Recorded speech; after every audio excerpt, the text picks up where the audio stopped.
Curitiba está em constante transformação. Entender a cidade é entender as pessoas que vivem nela. Está começando agora o Mercado Imobiliário de Canta a Canta aqui na Jovem Pan News. Eu sou Carlos Eduardo Canto e, como sempre, vamos falar do mercado imobiliário e os detalhes que fazem a diferença na vida das pessoas. No primeiro bloco, vamos conversar com José Rubens Joaquim e Fernanda Joaquim, diretores da Pacific Incorporadora. E no segundo bloco, a gente recebe João Alada Júlio, da MCDI. José Rubens Joaquim, formado em Engenharia Civil pela Universidade Federal do Paraná. Atualmente, ele é o diretor da Pacific Incorporadora. E sua esposa e também sócia, Fernanda Bini Joaquim, formada em administração pela FAI Curitiba. Obrigado por estar aqui, né, no programa Mercado Imobiliário. Obrigada, Canto. Canto. Obrigado, Canto. Ficamos muito lisonjeados com o seu convite, acompanhamos o seu programa e achamos aí que é muito interessante a proposta sua para essa rádio.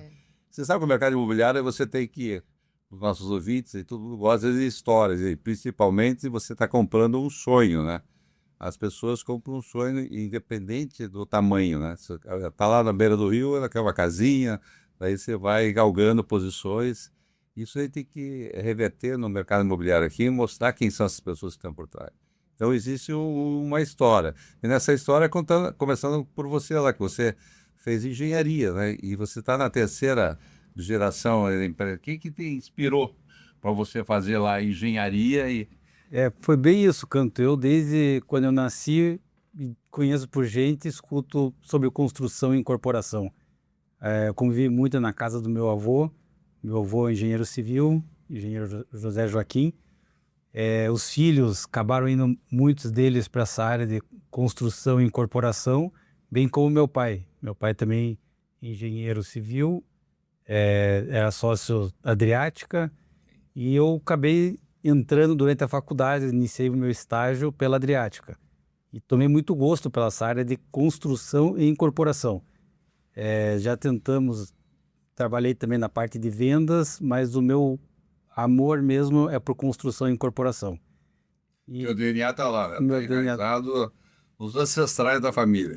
São conversas assim que a gente tem em casa com os avós, com pais, tios, e não foge muito. A gente tenta levar conversa para outro rumo, mas acaba caindo sempre nessa área de construção, de fornecedores, de novos materiais. Então, acaba que nosso dia a dia é tranquilo, assim, o trabalho é o reflexo do que a gente tem passado, assim, dentro de casa.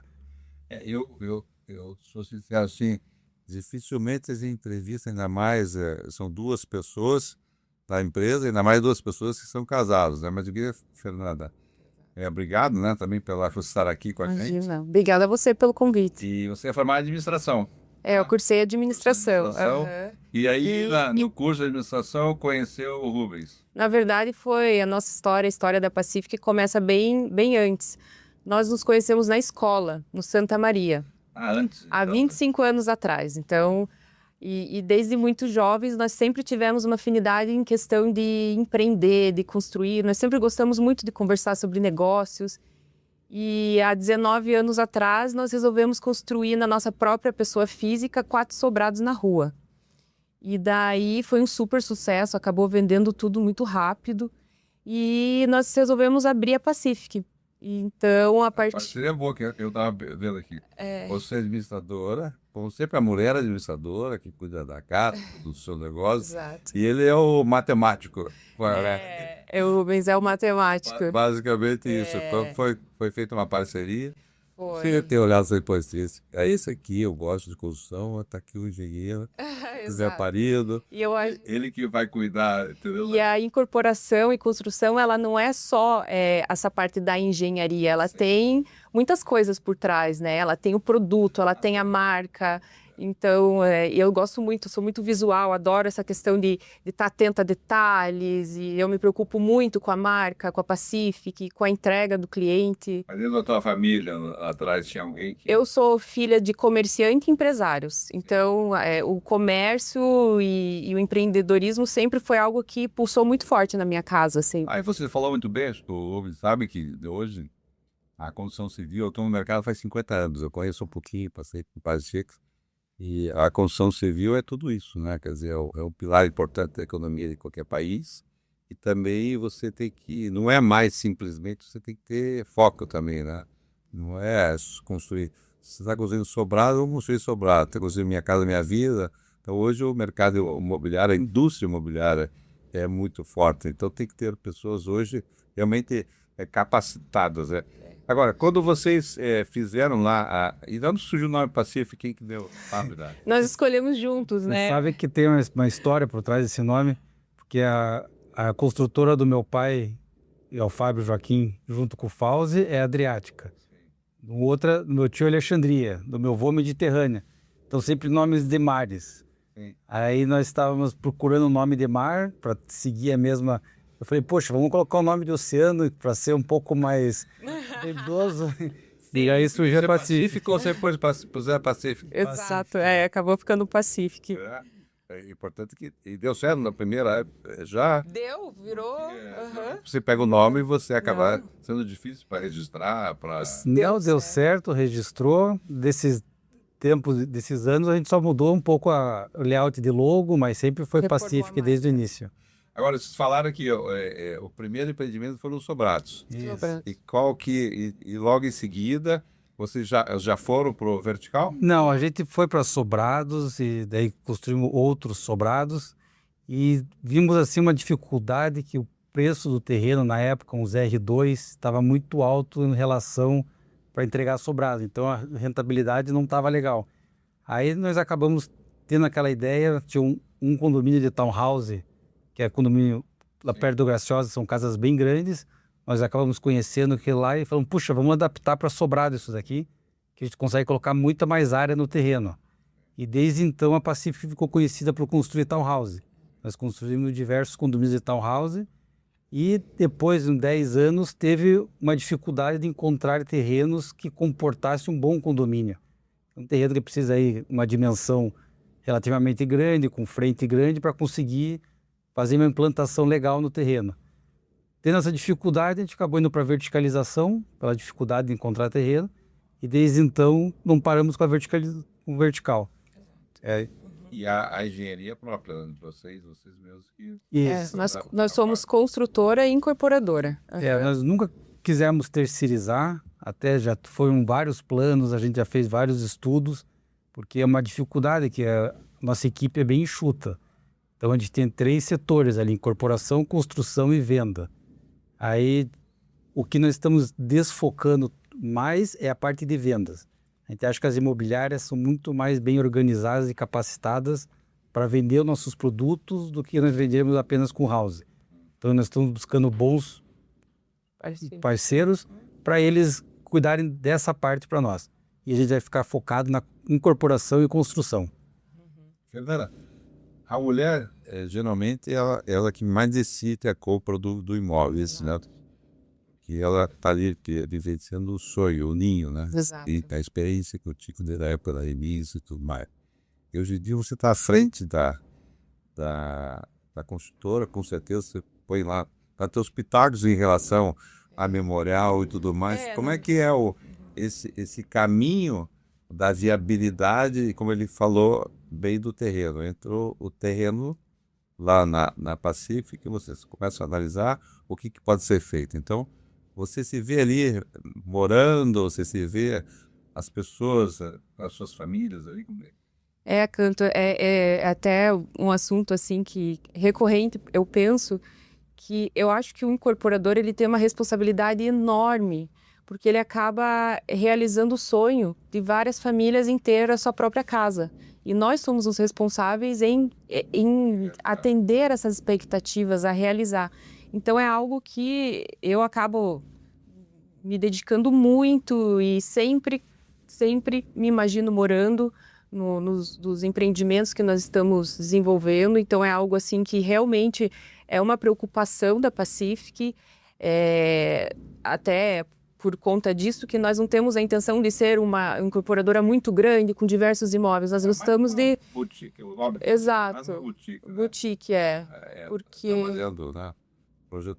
Agora, Qual foi o projeto de vocês, assim, que vocês depois que fizeram e falaram assim, e a expressão que virou a chave para cara, nós estamos Deixa eu- no caminho, sabe? Foram as townhouses que vocês fizeram, Foi um. foi o vertical, e qual foi? Eu acho assim, olhando para trás, as townhouses nos consolidaram no mercado com esses condomínios. Até depois acabou virando uma tendência na cidade. Hoje em dia temos diversos.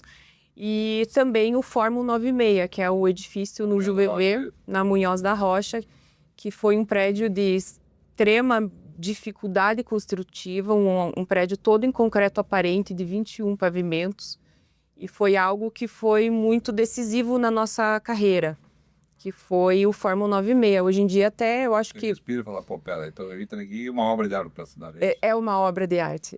O Fórmula Virou uma referência. é uma no bairro, né? referência no bairro O e importante é que os proprietários estão felizes. Né? exatamente. E a gente se divide muito bem, assim, porque eu tenho uma cabeça bem de engenheiro, exatas, e faço cálculo de viabilidade no terreno, custo de construção, e a Fernanda já é mais curiosa, ela vai buscar o que vai ser a tendência no momento ou no futuro. Então ela acaba trazendo para mim e para a Pacific e para os arquitetos muito o que ela quer. Então quando ela trouxe inicialmente o projeto do Flávio Schiavon, ela conversou com o Flávio, colocando essa ideia de prédio em concreto. Quando eu vi inicialmente o projeto, eu falei, não, isso aqui eu não vou executar. Isso aqui não faz sentido. E foi um desafio, conversamos bastante e falamos, não, vamos encarar essa batalha aí. E, obviamente, deu bastante trabalho, mas ficou um prédio, assim, que a gente fala assim, um presente para Curitiba. E esses detalhes, assim, se divide assim, ó, a parte de criação do processo é Fernanda. Aí eu entro na parte de compatibilização com projetos complementares e execução da obra. Quando eu entro na parte de acabamentos, ela fica mais na obra do que eu. Então, a gente se divide bem em etapas, assim. E que eu vejo assim, eu não tenho uma visão tão de acabamento fino quanto ela consegue fazer. Você é um engenheirão e ela... Ele é. Eu venho lapidando. Veio arquitetor de arquitetura. Super, O senhor já pensou em fazer arquitetura? Olha, Canto, eu confesso que eu gostaria muito de fazer arquitetura, mas de fato hoje em dia eu trabalho tanto, eu já sou mãe, eu trabalho tanto, eu acabo que eu aprendo com os profissionais durante a obra, que eu estou sempre junto, então... Agora, uma coisa importante dentro do mercado, eu como corretor de imóveis, aí, como falei, estou aí há 50 anos, e eu vejo que no passado vocês faziam, as consultoras faziam, e não pediam opinião para corretor, para ninguém. Iam lá e fazia esse projeto e coloca à venda. Hoje, está sendo a pontalagem. Hoje em dia, você tem, na minha opinião, engenharia importante, arquitetura importante, mas hoje quem resolve é o vendedor. A parte comercial, se não tiver o comercial, quem inventa, que é um profissional bastante importante.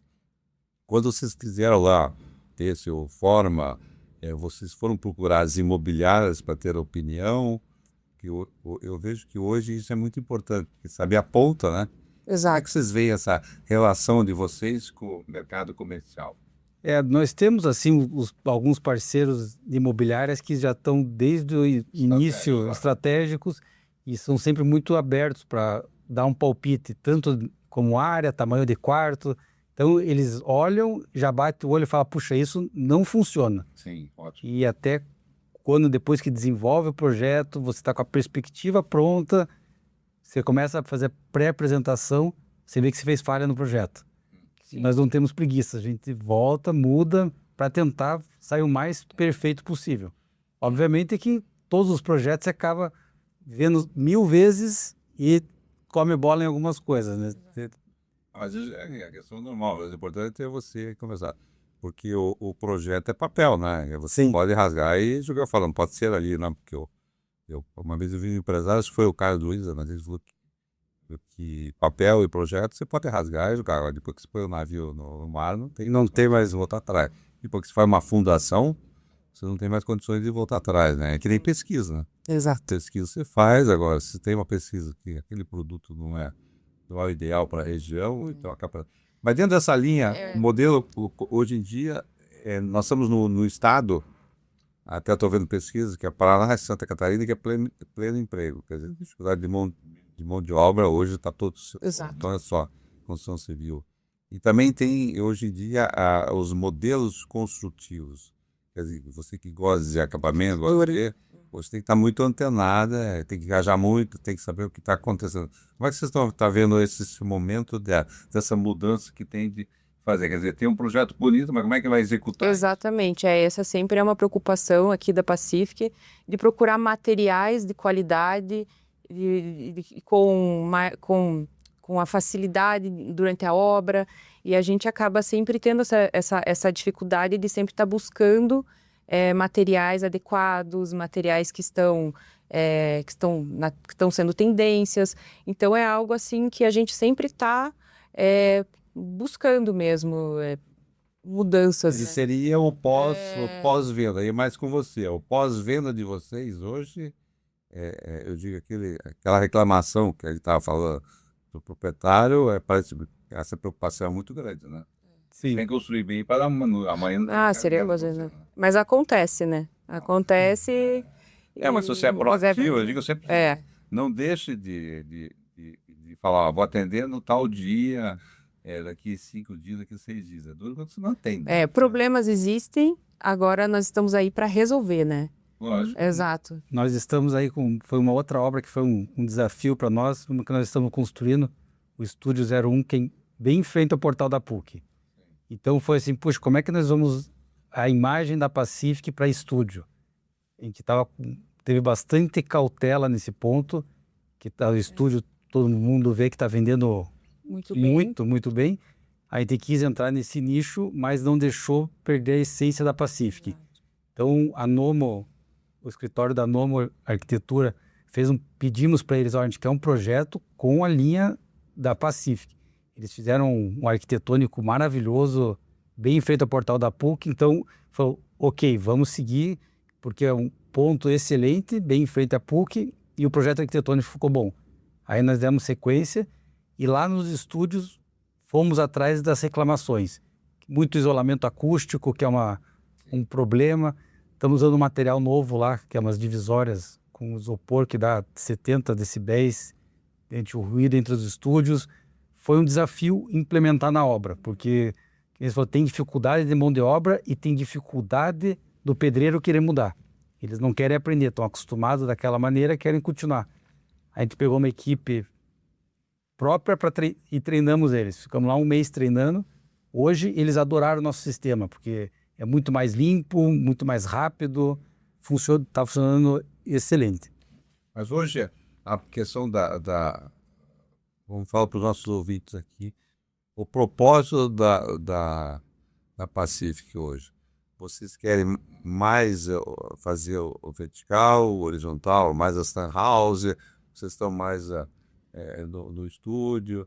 E eu queria que você falasse do momento agora. Qual que é o empreendimento do momento que vocês estão construindo para os nossos ouvintes? Então, nós pretendemos continuar no vertical.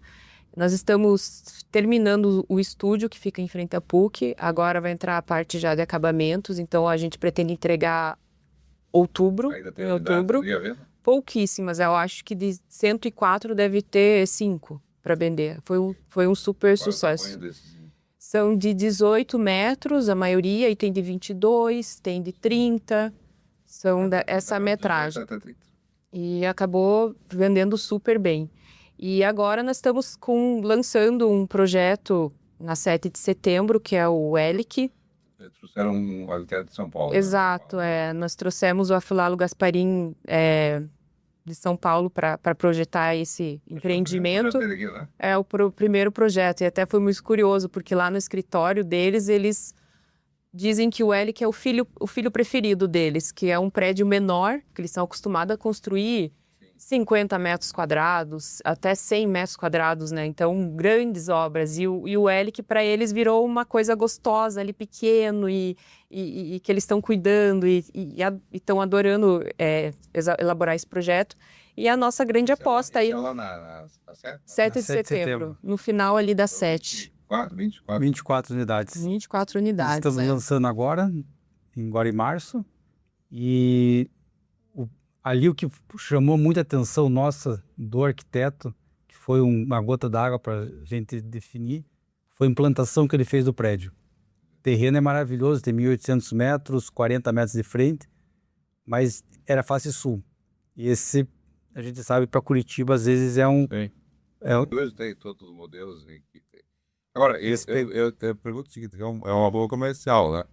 Essa situação é comercial. Você vai lá e me faz um prédio super sofisticado, 40 metros de frente.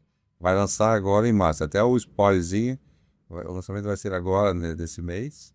Vão fazer lançamento ou propriamente vão chamar as imobiliárias aí, parceiros, vão abrir para o mercado, aproveitando como é que vocês, aqueles que não podem vender esse empreendimento, podem entrar em contato com vocês? Podem. Pode entrar, mas nós estamos focando com 8 imobiliárias, nós definimos trabalhar com 8 imobiliárias. Essas 8 imobiliárias, nós estamos fazendo uma ajuda de marketing, cada imobiliária tem um sistema diferente de trabalhar. E estamos nos focando que essas 8 imobiliárias vendam o nosso empreendimento. Mas pelo período X, depois tem que abrir para o mercado. Depois, para os primeiros 6 meses. Né? E, obviamente, que se outras imobiliárias tiverem clientes, mas as 8 imobiliárias, elas têm alguns critérios diferentes. Uma certa preferência. Mas isso está definido como regra. Então, isso é mais importante que como regra. Eu, desculpa, tem 5 imobiliários que trabalham. Eu digo isso porque, às vezes, você tem lá o canto que eu tenho um cliente para vender e acaba no tempo. Então, o nosso ouvinte, se ele tiver um cliente, ele pode entrar em contato. Pode entrar em contato. Para poder conversar com você. Com certeza. Você falou da rua ser comercial. Essa foi uma situação que eu tenho alguns prédios residenciais mais antigos na rua, mas o comércio ali é muito forte, né? Nós vimos assim que a localização, a gente acredita muito que é uma área que em breve, um futuro breve, vai virar tudo residencial, porque o fluxo das ruas é fácil, acesso, ciclovia...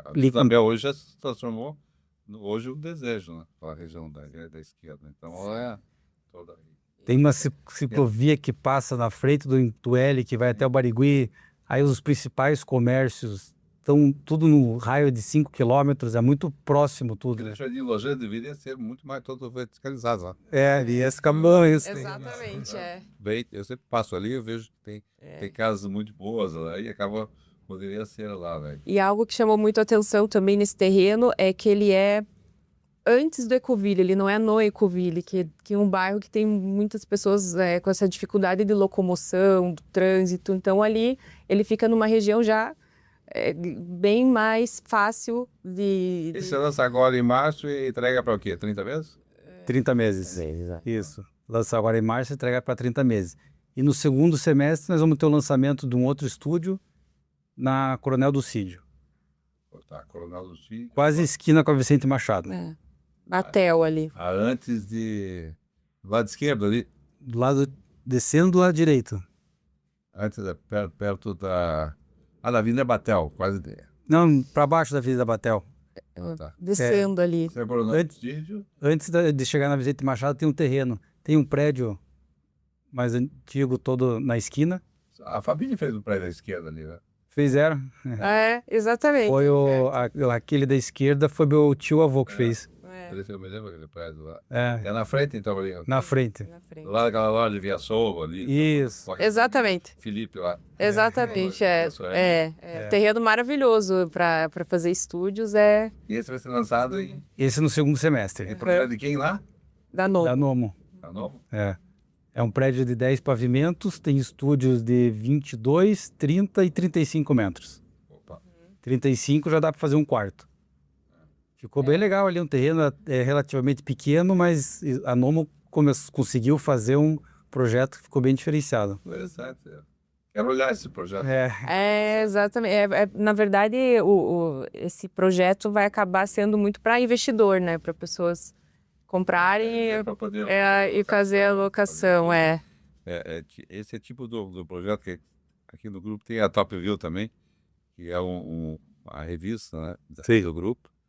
E tem muito a ver com esse tipo de empreendimento, mas, né, é classe A e AB, né? Então, é um projeto que de vez em quando eu vejo ali que há necessidade em Curitiba e principalmente na região. Porque antes ali, na Freight Festival, tem uma consultora que lançou e foi muito bem. É verdade. Foi do Caribe.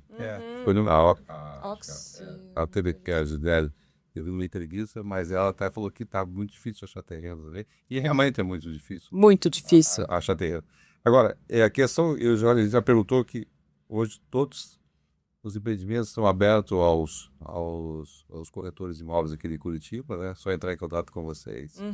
E também outra coisa, vocês estão contratando? Eu sempre pergunto, hoje em dia existe vaga na empresa?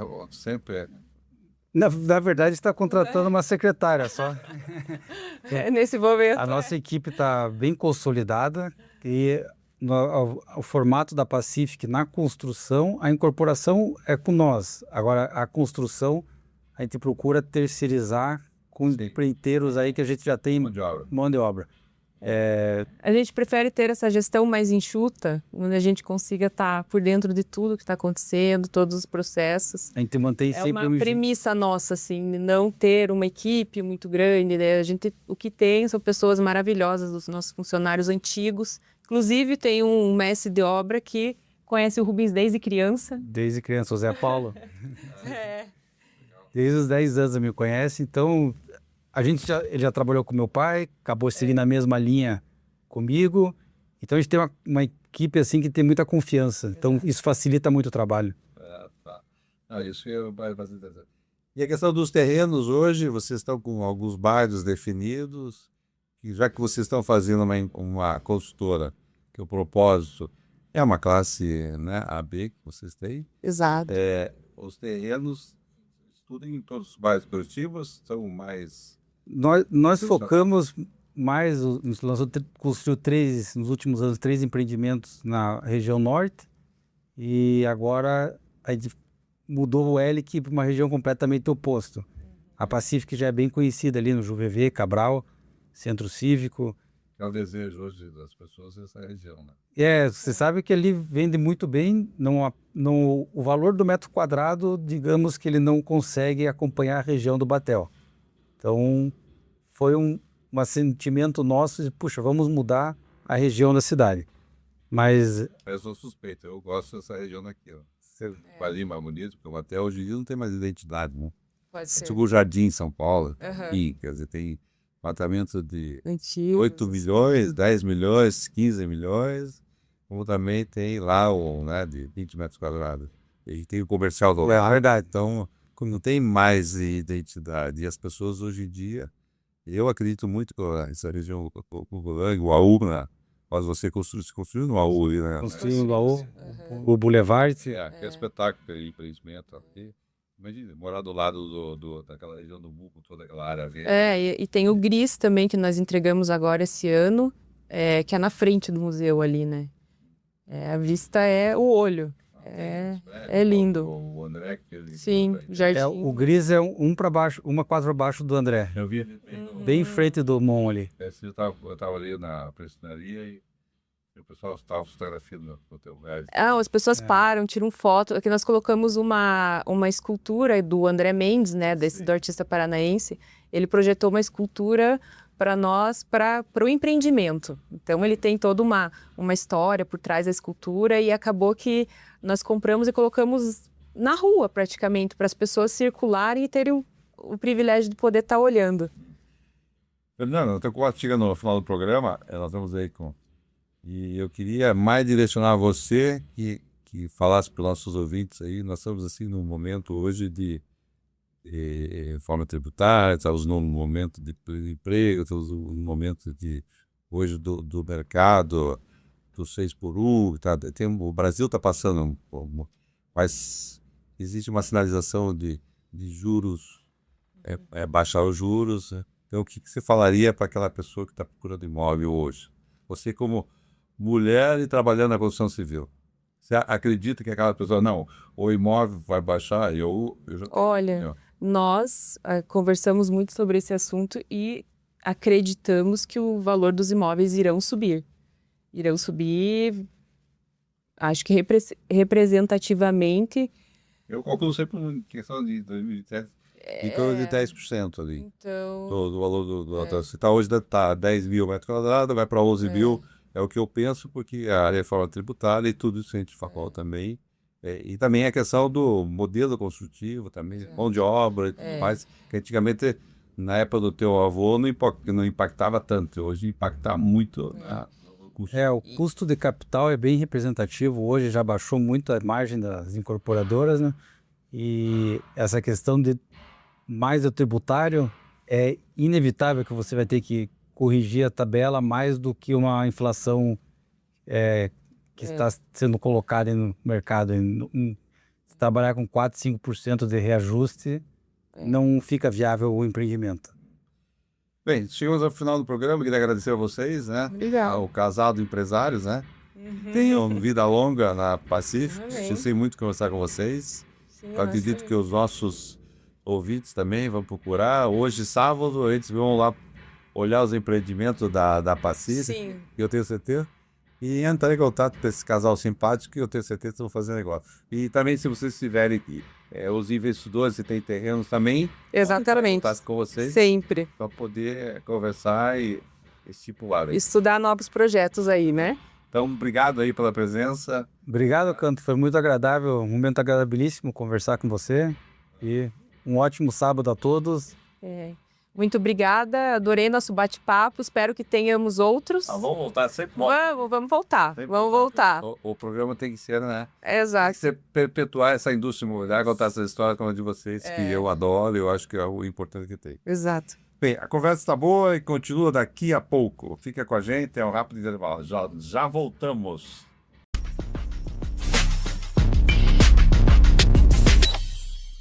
Continuamos com o programa Mercado Imobiliário de Canto a Canto. Recebo João Awada Júnior, graduado em Engenharia Civil pela Escola Politécnica da USP.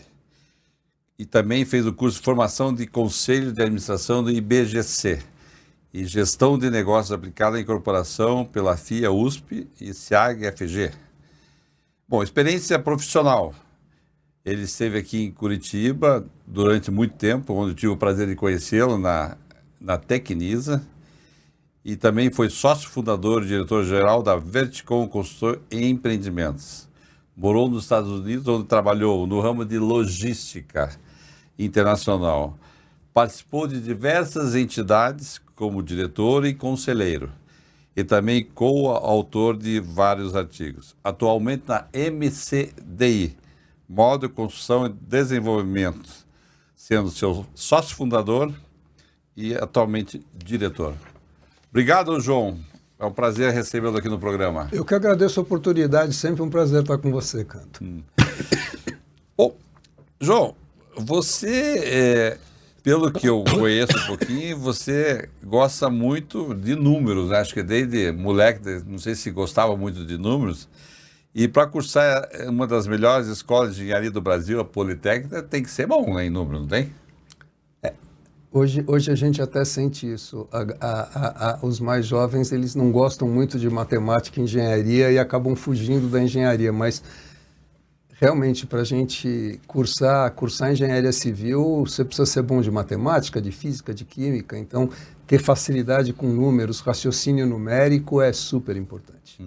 E o mais legal da Poli é que, além de ser uma faculdade de engenharia, onde você aprende coisas técnicas, era uma escola que ela ajudava muito, ensinava a gente muito a pensar. Porque a gente tinha aula com professores notórios, eu, Figueiredo Ferraz e outros.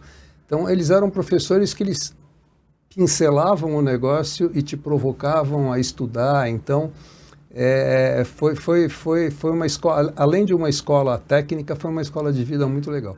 Mas ali não era uma escola assim, pode ser de elite, não é? Ali você tinha que ter conhecimento, né, para poder entrar. A Poli é uma escola pública e era extremamente concorrido. Era, vamos dizer, tinha duas faculdades de engenharia que eram muito concorridas à época. Uma era a Poli, outra era o ITA, que é o Instituto Aeronáutico. Então, assim, eram pouquíssimas pessoas, eram 600 vagas, para civil eram 200, então universo de diversas pessoas prestando, e eu na verdade, eu prestei 2 vestibulares só. Eu prestei, Na verdade, 3. Eu prestei FGV, prestei Mackenzie e prestei a Poli. Meu interesse era fazer a Poli, acabei entrando nos 3, comecei a Poli e a GV junto, não dava para levar. Sim. Aí quando acabei a Poli eu fiz o SEAG da FGV, mas realmente era bastante concorrido. Eu tive a felicidade de estudar em boas escolas antes, então eu sempre fui também uma pessoa muito focada e dedicada, então... Não incomodava os pais. Mas a engenharia veio pelo teu pai ou não? Não tem nada a ver? Não tem nada a ver. Meu pai era economista. Acho que um pouco da minha mãe. A minha mãe, ela é engenheira civil frustrada, porque acho que ela não fez engenharia civil, ela casou super jovem, mas acho que um dos sonhos da vida dela era ter feito engenharia civil. Então, desde criança, para mim, os brinquedinhos eram aquelas coisas de... Sim. Lembra aqueles tijolinhos de madeira para montar casa, guindaste? Acho que ela foi...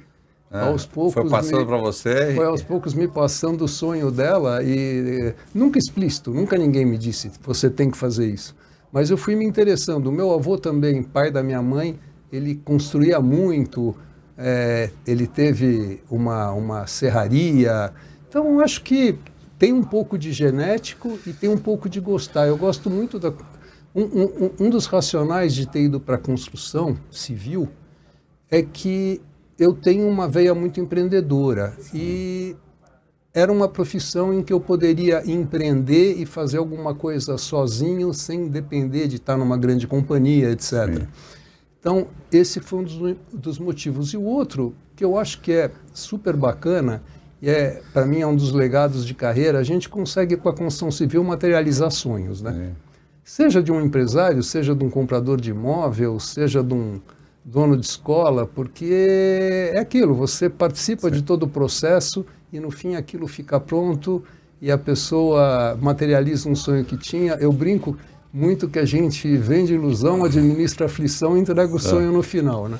Agora, dentro do estudo, eu lembro que há anos atrás, hoje eu vejo, estava vendo os currículos de CEOs, diretores de banco, tinha muito engenheiro, né, formado, né? Tem muito. Eu vou te falar da minha turma. Deve ter muito na área financeira, né? Da nossa turma da Poli, eu acho que não tem 10 dos que se formaram que atuam na construção civil. Apesar de engenheiros civis, a grande maioria, à época, foi para banco e, à época, tinha as empresas de informática, Itautec, etc. Hoje, é banco. Você não consegue pegar, vamos dizer, é difícil um menino estar fazendo engenharia civil, sair e falar, quero ser engenheiro civil para trabalhar em construção.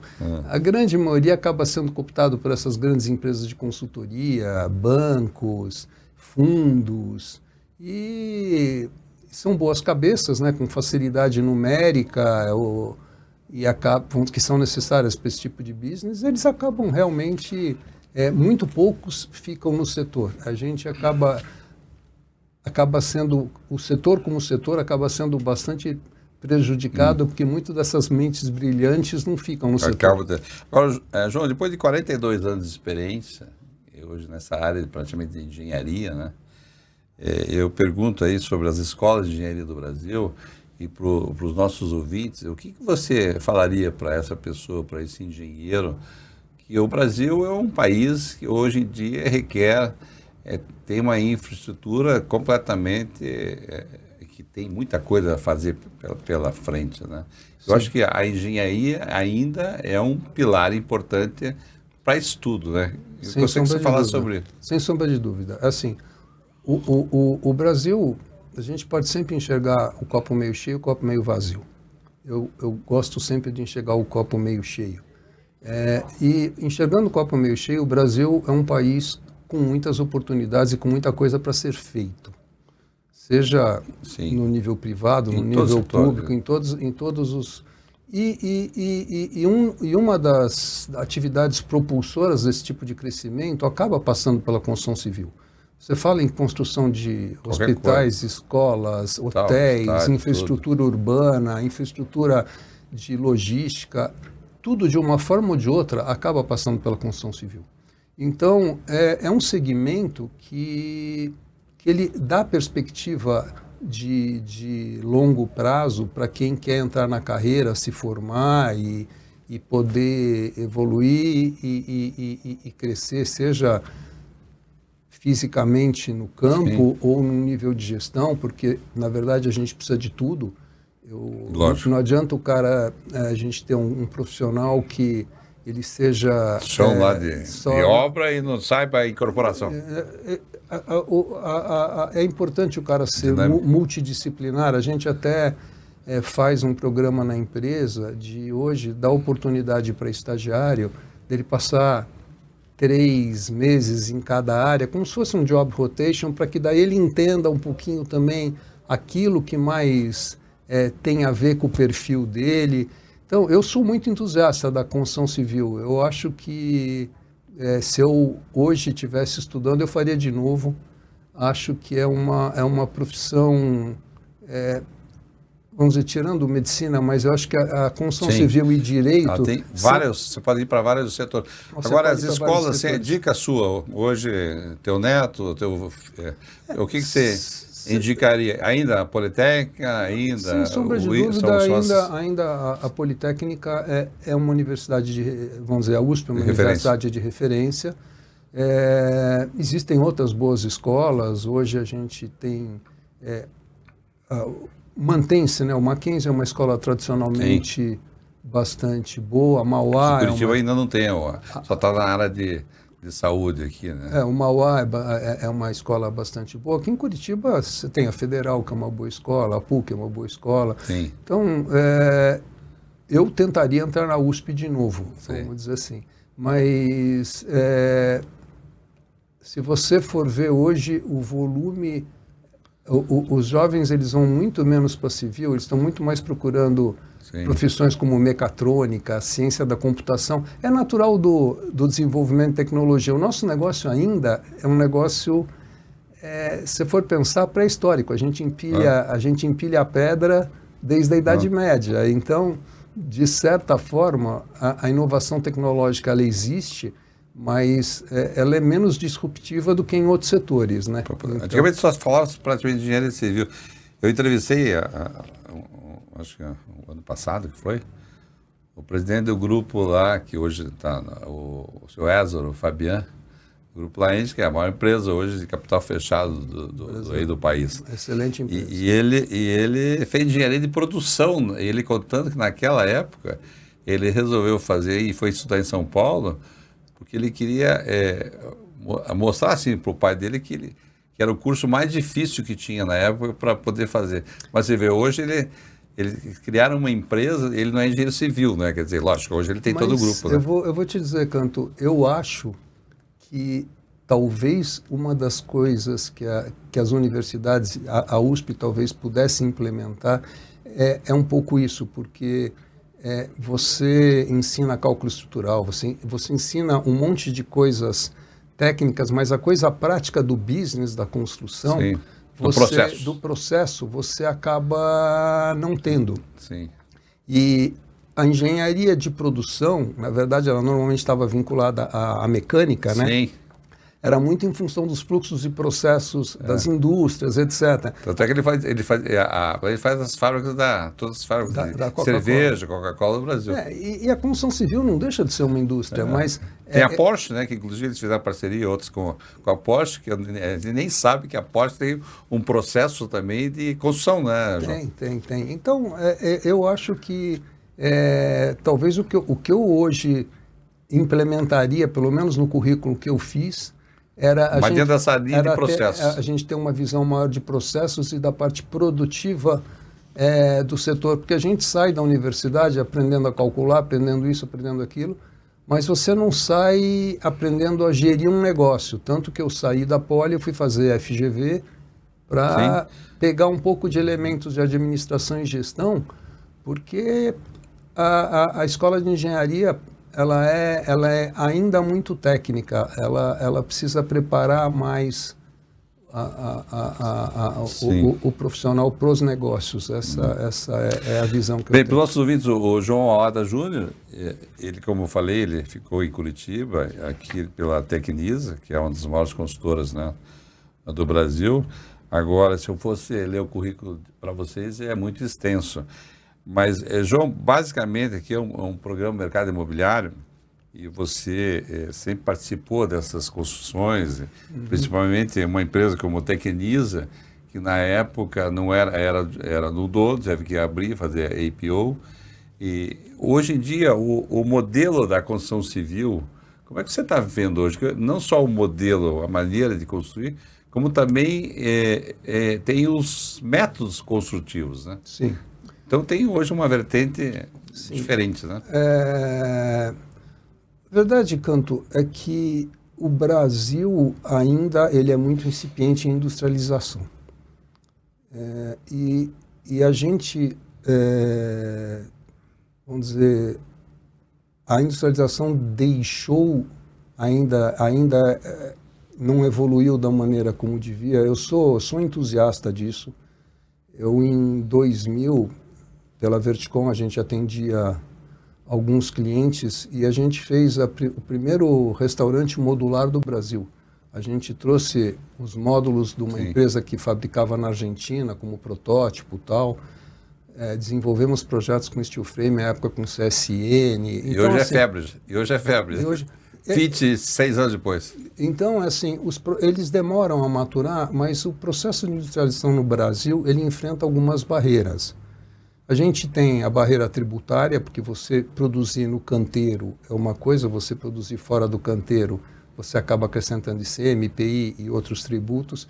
Então, isso eu acho que a reforma tributária tende a corrigir, porque quando ela implantar, você vai poder gerar créditos, tal. Então, isso acredito que mitigue. Você tem questão de logística, porque para você produzir num local e transportar, dependendo do tipo, você requer infraestrutura boa de transporte. Você tem questão de padronização, porque a indústria ela se viabiliza com volume, ela não se viabiliza com fazer tailor-made para cada um. Sim. Então, não que você não vai ter, mas, por exemplo, você tem familiaridade com os Estados Unidos. Você vai para os Estados Unidos, vai num Home Depot ou alguma dessas grandes lojas você chega lá, você encontra a janela 1, a janela 2, a janela 3. Quando você vai para o produto imobiliário de médio padrão, baixo padrão, que seja, tudo bem, não vai estar no altíssimo, mas você vai ver lá a janela 1, a janela 2 e a janela 3. Sim. Então, existe mais padronização. Se existe padronização, ela incentiva a industrialização. Então, eu acho que a falta de padrão nos projetos também atrapalha. A gente vê hoje na faixa mais econômica de Minha Casa Minha Vida, etc., você tem já um padrão de industrialização maior. Sim. Por quê? Porque você tem uma padronização maior de projetos do que... Então, assim, eu acho que... E tem aí outros aspectos, mas eu acho que é um caminho sem volta.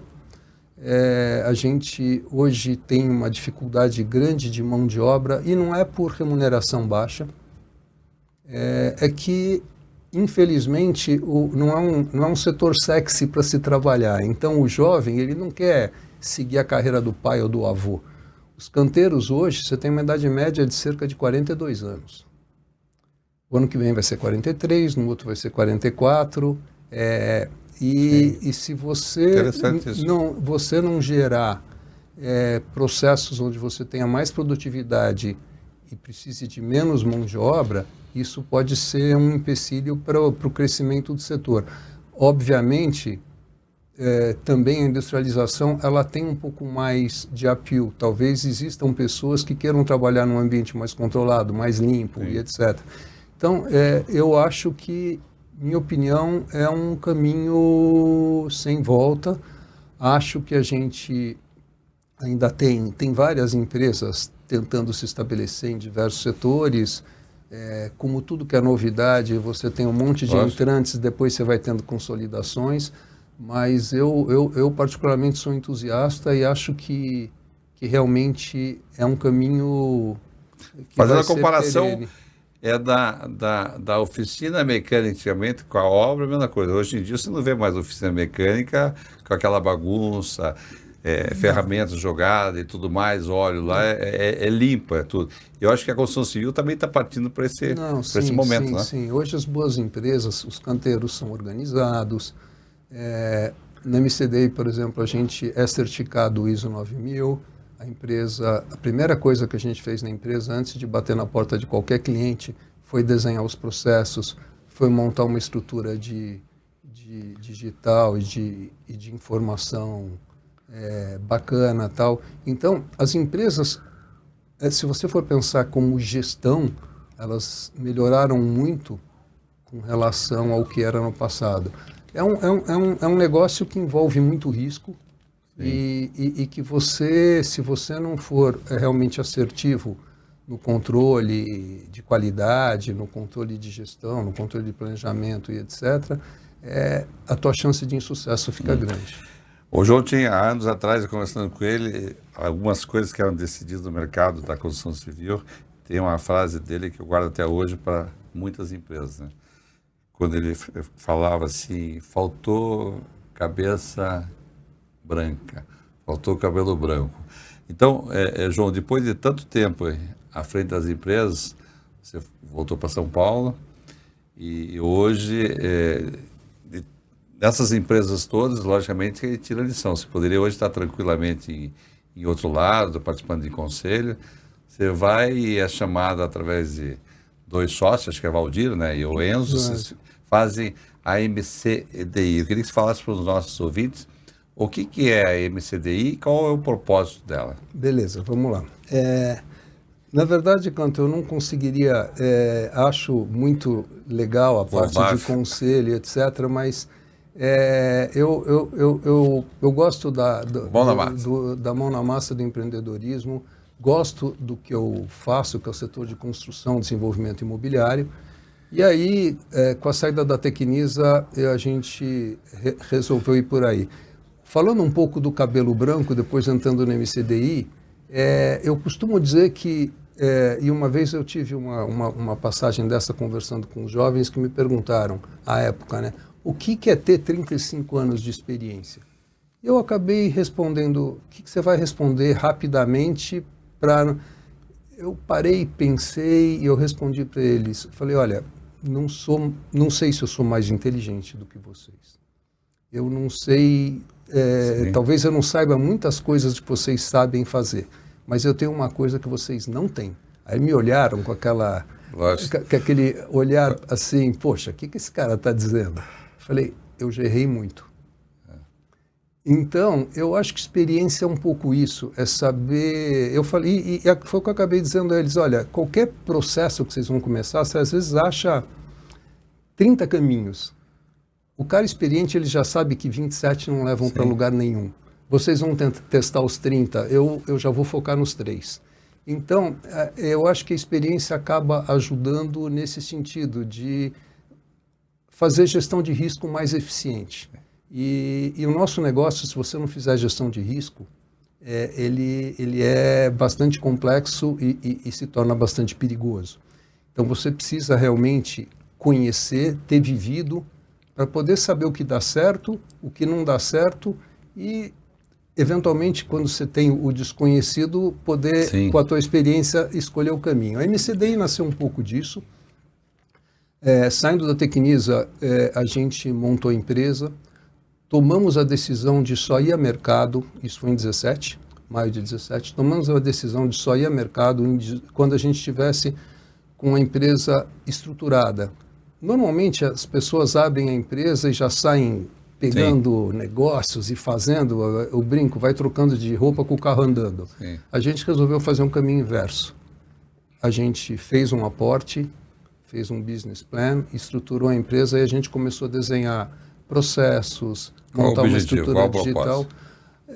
Com o propósito, Canto, de estar preparado para poder atender as expectativas de quem ia nos dar as oportunidades. Porque, no fim do dia, preço e tal é importante, mas vale muito confiabilidade, vale muito reputação. E a gente um casamento ali, né? E a gente queria poder ter condição de entregar para os clientes a coisa no nível de expectativa que eles tinham. Assim, como negócio, o propósito da empresa realmente não deixa de ser um pouco aquilo que eu te falei quando eu pensei em construção civil, não deixa de ser um pouco do materializar sonhos. E eu, pessoalmente, tenho um propósito de sempre ajudar as pessoas. Isso vale muito para colaborador, ou às vezes até para clientes, mas a pessoa crescer. Eu fico muito feliz quando eu vejo profissionais que foram meus estagiários ou que trabalharam comigo, que foram colegas numa situação onde eu era o gestor e etc. E ver hoje pessoas em posição de destaque, que cresceram, encontrar com essas pessoas e ver que você fez diferença na vida delas, eu acho que não tem nada mais gratificante. O propósito de vida foi isso, vim aqui ser mentor sem custo nenhum, sem retorno nenhum para as pessoas. Mas eu acho que, Canto, a gente não faz nada para os outros esperando retorno. Se você faz alguma coisa esperando retorno, acho que perde um pouco eu sou assim, né? Então não posso falar nada. Então, assim... 99% do meu tempo. E normalmente, assim, eu te ajudo, mas talvez é uma outra pessoa que vai me ajudar porque eu te ajudei. O universo, ele conspira sempre a favor das pessoas que fazem as coisas positivas. Então, eu me guio muito por isso e me guio muito por não fazer para os outros o que eu não gostaria que fizessem para mim. Eu acho que se você leva isso dessa maneira, mesmo profissionalmente, eu acho que são pilares importantes. Então, a empresa nasceu em 17. Em 18 a gente se sentiu preparado para ir para o mercado, enfrentamos um mercado, à época, muito complicado, porque você tinha a eleição do Bolsonaro contra o Haddad, sem viés político ou não, enquanto não se definisse o que ia acontecer, ninguém tomava decisão de investimento, se investia quem precisava resolver um problema imediato, mas quem tivesse necessidade de estivesse fazendo um investimento, o país poderia tomar rumos diferentes. Sim. Então, muita gente aguardou. Tomada a decisão da eleição, a gente imediatamente assinou 3 contratos que estavam ali em gestação. E foram negócios que a gente assinou 100% lastreado na pessoa física. A empresa nunca tinha emitido uma nota fiscal. Mas era uma empresa que vinha com profissionais com experiência. São 3 cabelos brancos. 3 cabelos brancos. O Enzo tem uma história muito bonita. Sim, gigante. Na área de incorporação, em geral, mas depois focou mais na área de incorporação. Ele foi 21 anos em Par, saiu de lá como vice-presidente, foi 10 anos diretor executivo da Tecnisa e é um cara, sem dúvida, talvez uma das pessoas que mais conhece aí mercado imobiliário hoje. O Valdir é um amigo de longa data, é uma das pessoas que eu conheço que mais conhece mão de obra e execução. Então, acho que a gente acabou criando um trio bom com bastante sinergia. Aí, em 18, a gente fechou 3 obras interessantes. A gente fechou para fazer uma parte daquele empreendimento Cidade Matarazzo, em São Paulo.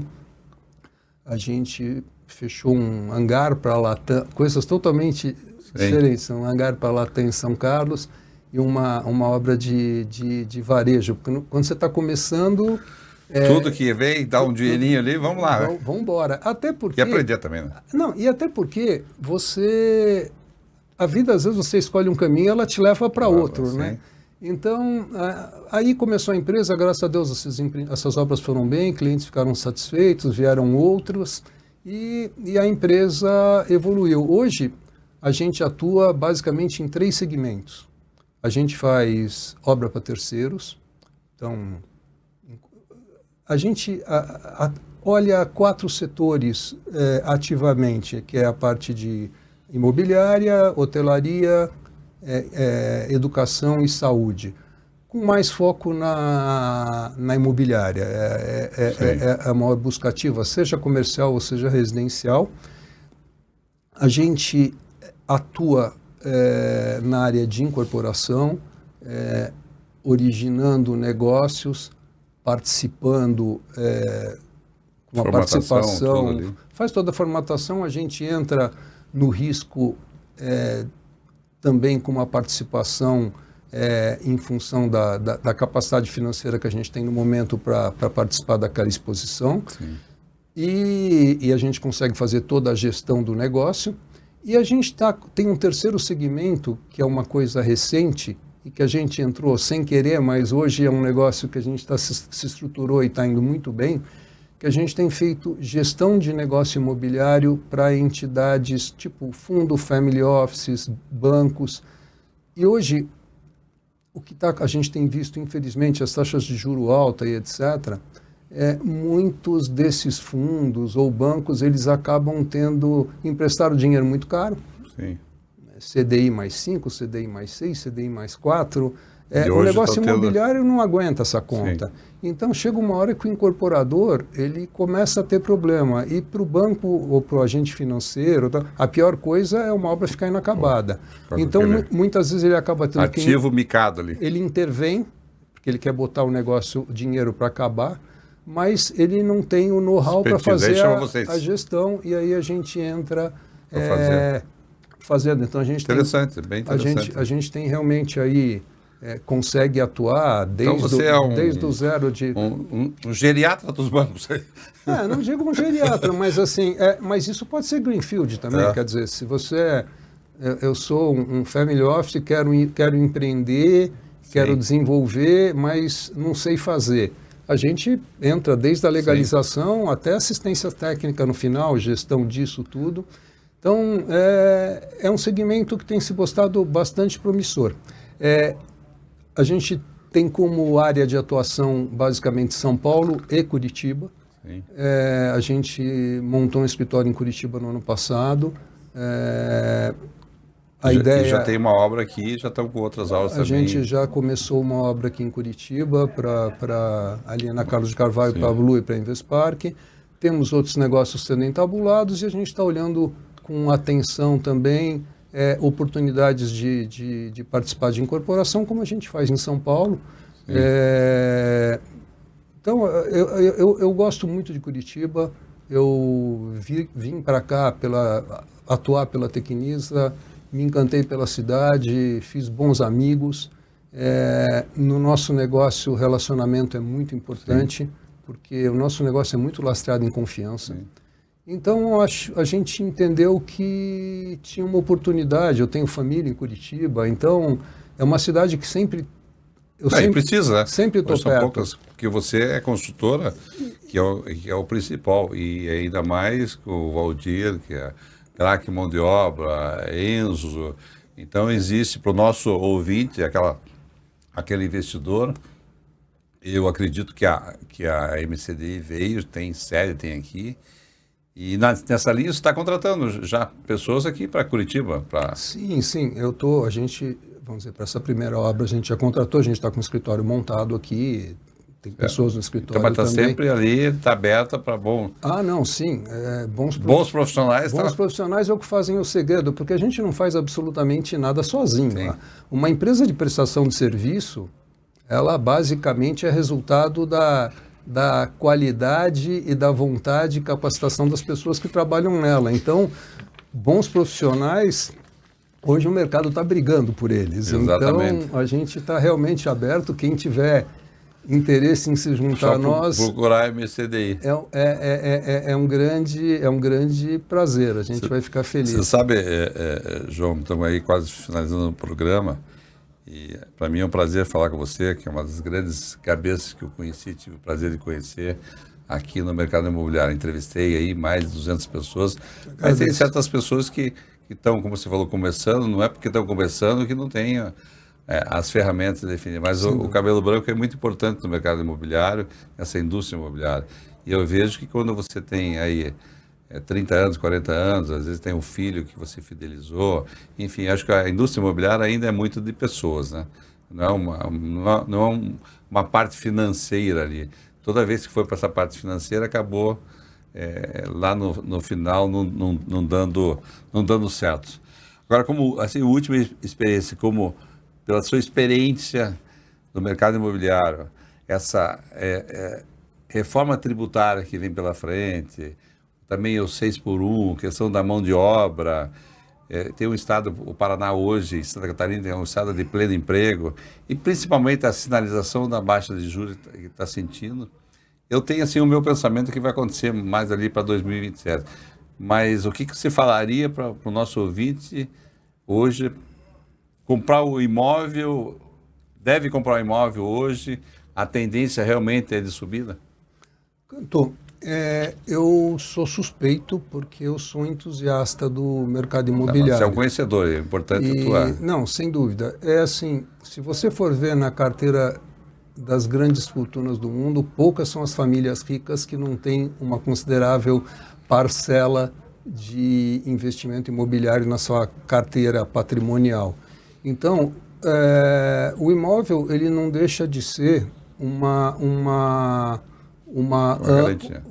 âncora no sentido de gerar reserva de valor de patrimônio. Então, no tempo. Então, eu acho, porque, por exemplo, tem gente que faz a conta da locação. Não, eu estou comprando, eu estou recebendo 0,3, 0,4. Tá bom, mas quanto você pagou o imóvel e quanto o teu imóvel vale hoje? E quanto vai valer também? E quanto ele vai valer lá na frente? Então, eu acho que você investir em imóveis, é óbvio que você precisa saber escolher o imóvel certo, comprar de gente honesta, comprar de empresas Escolher um bom corretor de imóveis. Escolher um bom corretor de imóveis, escolher um incorporador sólido, uma construtora, pesquisar e etc. Tomar cuidado, muitas vezes, de entender os movimentos de mercado, porque o nosso mercado tem um defeito que quando um lança um empreendimento e vai super bem, todo mundo quer lançar o mesmo produto em volta. Então, aí, lei da oferta e da demanda, obviamente, você tem muita oferta, o preço cai. Mas ele, às vezes, cai no pequeno prazo. Eu acho assim, mercado imobiliário, você comprar em localização boa e de empresas boas, a sua chance de fazer um mau negócio é muito pequena. É muito pequena. E então, procurar, né? Eu acho, assim, se a gente for pensar nos movimentos, a indústria, por exemplo, a reforma tributária para o nosso segmento de construção, eu acho que ela vai favorecer o processo da industrialização. Sim. Então, de certa maneira, agora, o restante, assim, a nossa carga tributária no Brasil, acho que é chovendo molhado, é absurdamente alta, as taxas de juro, elas não incentivam absolutamente você está no setor produtivo. Eu acho que a queda da taxa de juros, a sinalização da queda da taxa de juros deve animar novos entrantes a poder comprar imóveis. Não acredito que ela vai cair para um dígito esse ano, mas a gente ouve os analistas dizendo aí 2% já. De cair 2% a 3%. Já é muito, porque cada 1% que você sobe a taxa, você sobe quase 10% a prestação. O comprador, ele tem que vincular, ele toma o financiamento vinculado à capacidade de renda e de pagamento. Ou seja, quanto maior a taxa de juros, pior a capacidade de compra. Então, a queda da taxa de juros, sem dúvida, é um excelente incentivo, sinalização de melhora. Eu acho que se você recebe a oferta de um produto bom, num lugar adequado, com um preço adequado que reflita o que é mercado, eu não teria medo de fazer investimento. Não vai perder dinheiro no longo prazo de jeito nenhum. Acabar entrando. Bem, conversei com o meu amigo João Alada Júnior, engenheiro, fez lá a Escola Politécnica e indica até hoje a Escola Politécnica. E essa sinalização que ele falou, eu também, como mercado há muitos anos, eu vejo que a minha opinião, né, é que, em média, uns 10% deve aumentar o imóvel a partir de 2027. Essa é uma opinião que eu tenho, querendo dizer que invista no mercado imobiliário que você é uma reserva de valor. Hoje em dia, com o mercado financeiro, advento lá da Americanas na Bolsa, advento agora de Banco Master, as pessoas estão indo para aquilo que é seguro. Então, essa é a opinião, que afinal de contas aqui é o mercado imobiliário, de canto a canto, a gente tem que fazer esses estudos todos, né? Então, comprem um imóvel, hoje é a oportunidade de se comprar um imóvel que não vai baixar.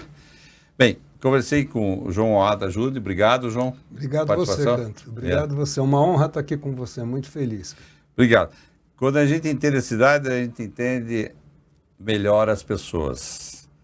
Bem, mercado imobiliário de canto a canto. Fica claro que o mercado imobiliário muda, mas as pessoas fazem a diferença, como o João Alada. Obrigado mais uma vez pela conversa. Obrigado, E cara. assim que se faz rádio com alma e história. Espero vocês no próximo sábado ao meio-dia aqui na Jovem Pan News. Um excelente final de semana.